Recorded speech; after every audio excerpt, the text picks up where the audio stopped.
God's peace be with you as we begin this third week of Lent.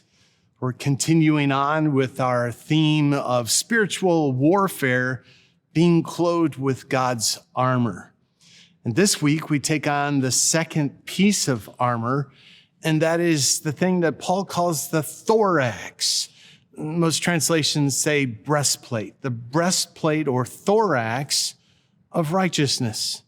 A thorax covered the thorax. It's where the name came from basically the neck down to the mid-abdomen. And the goal was simple, to protect all those vital organs, the heart, the lungs, the liver, and the kidneys, and to keep the person alive. And to have that thorax wrapped around you gave you some protection. Well, Paul identifies this thorax in Ephesians chapter 6, this piece of armor, as the righteousness of God. Put on the breastplate of righteousness. You know, we would be tempted to think of this as right living. Put on your efforts to be as good of a person as you possibly can be.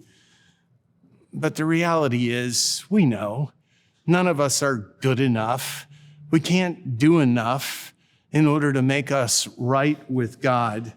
Righteousness is instead a gift from Jesus to us, and we get wrapped in that.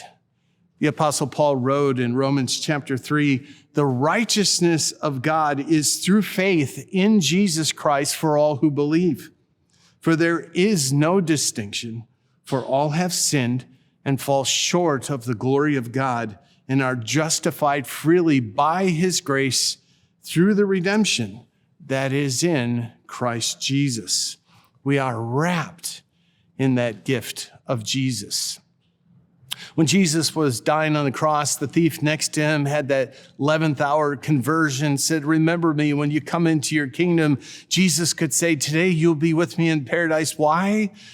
Because this whole cross, the death on the cross, was to be able to wrap that thief, not in the good things that thief had done, but in what Jesus had done for him.